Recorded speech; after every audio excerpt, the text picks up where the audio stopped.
D'abord, il y a plusieurs choses dans tout ça. La première chose, c'est l'interprétation que vous faites des propos de Macron, ou plutôt de cette espèce de glissade dans laquelle il est en train de tomber.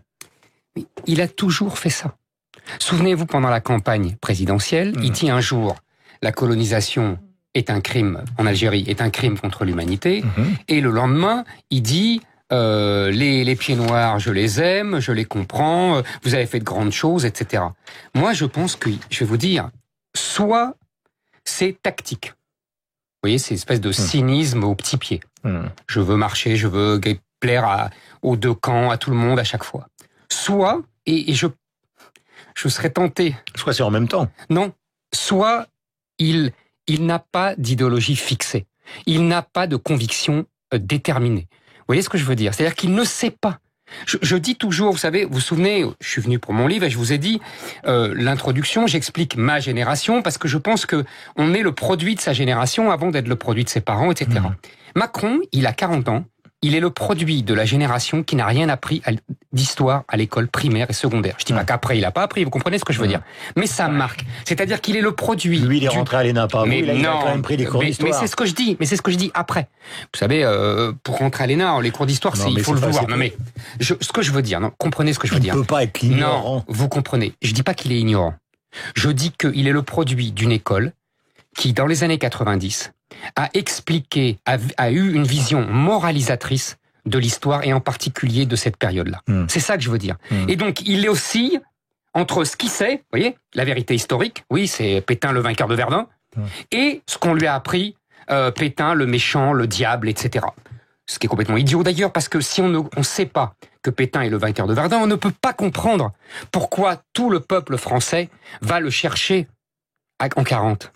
C'est parce qu'il est le héros de Verdun qu'on va le chercher en 40. À l'exception des communistes, voilà ce qui s'est passé. Mais maintenant... Mais même les communistes, vous savez, vous vous souvenez, quand même les communistes en 40, ils négocient avec l'Allemagne occupante. Mais ils n'ont pas voté les pleins pouvoirs. Ils n'ont pas voté les pleins pouvoirs, ils avaient été virés en 39. Ils n'ont pas voté les pleins pouvoirs, mais c'est quand même important. Non, mais bien sûr, mais il n'est plus là. Nationale a quand même, l'Assemblée nationale du Front populaire a voté les pleins pouvoirs. Vous avez raison, Guillaume. Mais ils avaient été virés, les députés communistes avant, c'est tout. Le fond du problème, parce que quand vous avez écrit Le Suicide français, donc Le Destin français est un énorme succès, Le Suicide français aussi, on vous a accusé d'être finalement celui qui réhabilitait le maréchal Pétain, celui qui réhabilitait la politique anti-juive du maréchal Pétain en protégeant les juifs français aux dépens des juifs étrangers. Ce à quoi les historiens vous ont répondu, vous le savez Eric, donc on est franc face à face. Zemmour raconte n'importe quoi, c'est parce que les frontières françaises étaient plus poreuses, c'est parce que les Français ont protégé les Juifs. Il y a un exemple célèbre, Michel Drucker et la famille Lelay, mais moi, président de TF1. Moi je vais vous dire, c'est eux qui... Pétain qui a protégé les Juifs, c'est la famille Lelay qui a protégé les Drucker. Oui, Guillaume, c'est eux qui disent n'importe quoi. Les historiens, qui me disent que je dis n'importe quoi. Et ils le savent très bien. Gaspille dit n'importe quoi. Non, mais je vais vous dire, quand ils disent que moi je dis n'importe quoi, ils le disent pas d'abord. Ils disent pas parce que les chiffres parlent. Non, mais attendez, Guillaume, les chiffres parlent. C'est une relecture fausse. André Gaspille, grand spécialiste de l'histoire américaine et professeur à la Sorbonne. Il est spécialiste de l'histoire américaine. Il n'est pas spécialiste de l'histoire française. Il a aussi travaillé sur ces sujets. Écoutez-moi. 90%, vous m'entendez? Et même 85% si on enlève les enfants de juifs étrangers. 90% des juifs français n'ont pas été envoyés en camp de concentration. Le chiffre parle tout seul. Ce n'est pas vrai de dire que... Il y a eu des lois anti-juives. Mais ça n'a rien à voir. D'accord. Attendez, ne mélangez pas tout, je vous en prie, Guillaume. Vous me posez une question. Je vous dis. Vous répondez, je vous réponds. Je vous réponds. 90% des juifs français n'ont pas été emmenés en camp. Ce qui veut dire que les raisons que l'on donne, qui ne sont pas mauvaises, beaucoup de Français ont été admirables, ils les ont cachés. Les justes. Mais bien sûr, les justes. L'Église les a cachés. Mon grand-père l'a fait. Mais je sais que... Mais est-ce que je vous dis que c'est le faux? Je vous ai jamais dit que c'était faux. Les frontières, et effectivement... Les autres sont partis en Suisse, sont partis en Espagne. Absolument. Parce qu'il y avait Mais pourquoi? Parce qu'il y avait la zone libre. Et qui a décrété la zone libre? C'est parce qu'il y avait l'armistice. Et qui a décidé l'armistice? C'est Pétain. Oui, d'accord, mais ils avaient un tampon quand même dans la zone libre. Ils avaient l'étoile jaune. Non, ils avaient un tampon. Ils n'avaient pas l'étoile jaune en zone libre. Ils n'avaient pas l'étoile jaune en zone libre. Vous savez, je vous pose des parce questions. que le maréchal Pétain refusait. D'accord. Attendez. Un tampon. Mais je vous pose une question. Il a été chef d'état-major entre les deux guerres. Oui. Nous conversons. Le maréchal Pétain. Oui. Un chef d'état-major d'une armée, il est quand même assez conscient du réarmement de ce qui se passe, de celui qu'il a défait en 1918. Absolument d'accord. Donc pourquoi il a prévenu personne? personne? Pourquoi il n'a pas prévenu mon cher Guillaume, mon cher Guillaume, il faut la Troisième République. Il est quand même responsable de quelque chose de fondamental. Il faut aller en amont. Il faut aller en amont. L'erreur historique, et je l'explique, ce n'est pas entrant dans les années 30, c'est en 18 de ne pas être entré à Berlin. L'erreur historique, elle est de Clémenceau, qui a accepté l'armistice que l'on va célébrer. Vous aimez bien déglinguer toutes les idoles. Non, mais parce que c'est la vérité. Vous adorez le Clovis, mais vous flinguez le XXe siècle. Mais oui, il fallait rentrer dans Berlin, il fallait montrer aux Allemands qu'ils avaient perdu, parce qu'ils n'ont jamais cru qu'ils ont perdu, puisqu'ils n'ont jamais vu un soldat français sur le sol allemand. Vous vous rendez compte? Donc on leur a dit, c'est un coup de couteau dans le dos, ils l'ont cru, ils n'ont jamais vu un soldat français, alors que l'armée allemande avait été écrasée. Mais ça commence là. Et ça, c'est pas le maréchal Pétain. Vous savez ce qu'il raconte le maréchal Pétain? Il voulait rentrer à Berlin. Et c'est Foch qui lui a interdit. Pétain a pleuré. Vous vous rendez compte? Un type de 60 ans.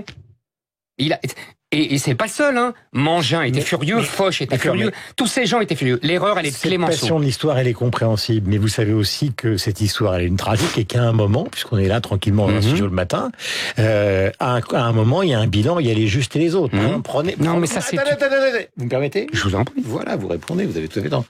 Prenons quelqu'un auquel, justement, Emmanuel Macron, parce qu'il faut revenir à l'actualité, a rendu hommage, c'est Daniel Cordier.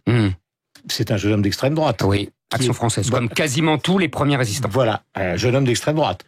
Tous ceux qui sont à l'ombre, ils sont d'extrême droite quasiment. Comme le colonel de la Roque. Mais c'est ce que je vous dis. C'est ce que je vous dis. D'accord.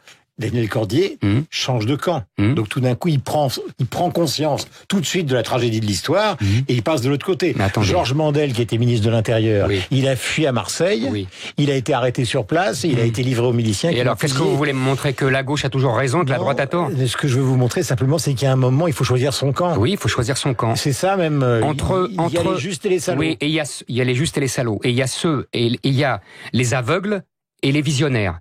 Il y a celui comme Jacques Bainville qui en 1920 explique que le traité de Versailles n'est pas assez dur, qu'il aurait fallu démanteler l'Allemagne et qu'on va recommencer cela dans 20 ans, alors qu'il ne connaît pas Hitler. Et il y a toute la gauche pacifiste comme Briand qui dit il faut se réconcilier avec l'Allemagne, il faut être gentil avec les Allemands, etc. Et qui font le lit d'Hitler parce que pendant ce temps-là, le chancelier allemand Stresemann les roule dans la farine. Et c'est ça d'ailleurs que tente Pétain en 40. Il tente de refaire le coup que les Allemands lui ont fait. Et on fait à la France.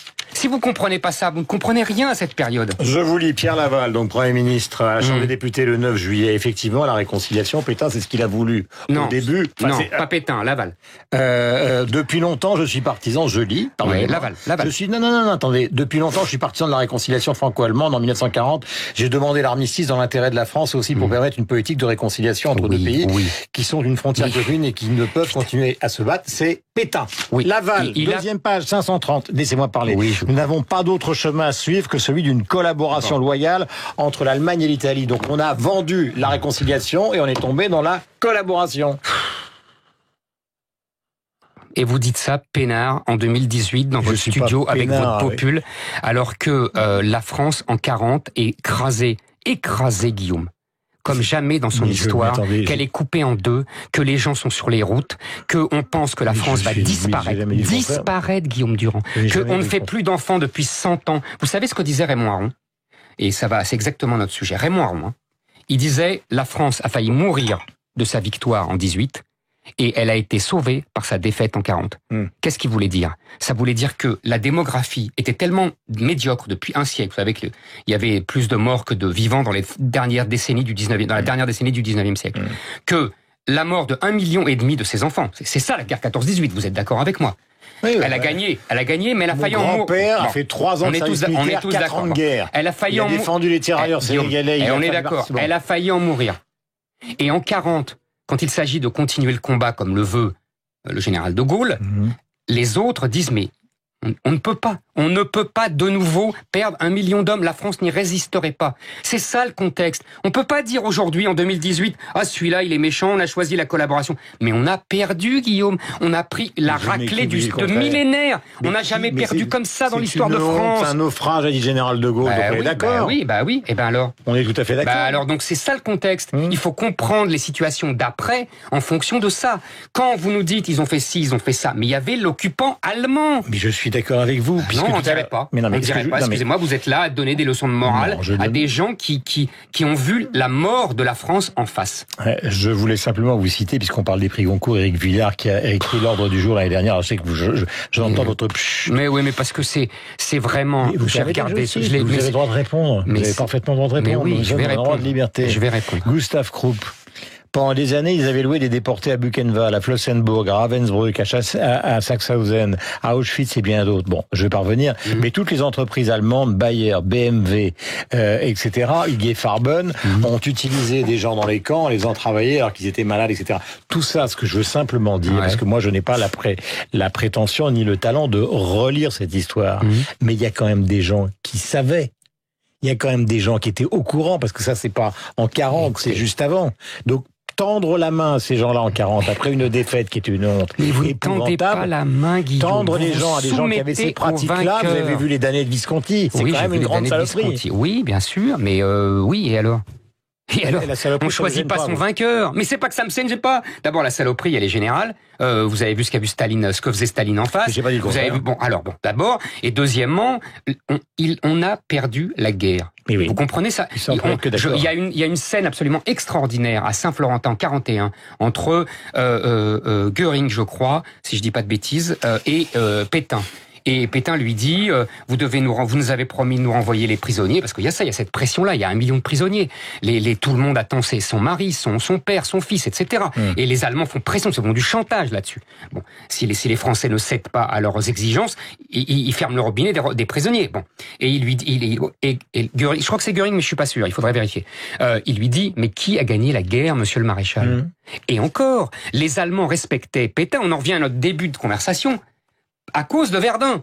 Parce qu'ils avaient tous fait la guerre 14. Il nous faut une petite conclusion ensemble, puisque ça nous ramène à la conversation que j'avais tout à l'heure avec Guillaume Tabar et avec vous au début dans cette affaire, puisqu'on a cette conversation historique. On se bat. En tout cas, on discute. Ce qui est passionnant, vous voyez, mais là, la France, c'est passionné par son histoire. C'est le fondement, la littérature, enfin la politique, c'est la littérature en action, et c'est l'histoire aussi. Bon. Mais le dernier point, c'est Macron aujourd'hui. Oui. C'est-à-dire, qu'est-ce qui, d'après vous, cloche dans cette histoire-là, c'est-à-dire dans son attitude par rapport à l'histoire, puisque c'est en fait la thèse que vous défendez aujourd'hui, même si elle est extrêmement critiquée.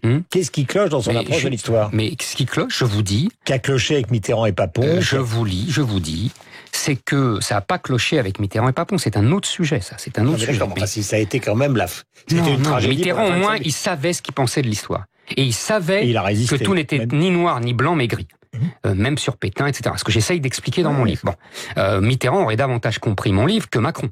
Macron, je vous répète, c'est le produit de sa génération et le produit des pressions médiatiques et le produit des pressions des lobbies qui immédiatement réagissent en permanence pour diaboliser Pétain depuis 40 ans.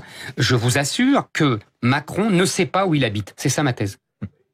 Alors, il essaye d'être malin, il essaie d'être habile, il essaye d'être sincère, et le mélange de tout ça, il ne sait pas où il habite parce qu'il est le produit d'une génération à qui on n'a pas appris l'histoire de France du point de vue français. Ce que j'essaye d'expliquer, c'est toujours du point de vue de l'autre. Anglais, allemand, américain, arabe, africain, mais jamais du point de vue français. C'est ça le sens de mon texte, de mon livre. Le destin français, donc d'Éric Zemmour. Merci d'être venu ce matin. C'est une conversation qui pourrait se poursuivre jusqu'à 19h ce soir, mais malheureusement, donc nous n'avons pas le temps, mais vous pouvez revenir quand vous le souhaitez. C'est gentil. Le destin français, c'est chez Albin Michel. L'extraordinaire biographie de Bénédicte Vergès-Chaignon, un travail de toute une jeune vie d'historienne sur Pétain, c'est chez Perrin, et le prix Goncourt de l'année dernière, Éric Villard. L'ordre du jour raconte la réunion justement des industriels allemands pour soutenir le nazisme. Les lieux communs marxistes, c'est affligeant. Mais c'est affligeant de dire que c'est Krupp et Thyssen qui ont fait Hitler. Ils donnaient de l'argent à tous les partis. Et c'est n'importe quoi. Ce livre est n'importe quoi. 8h33.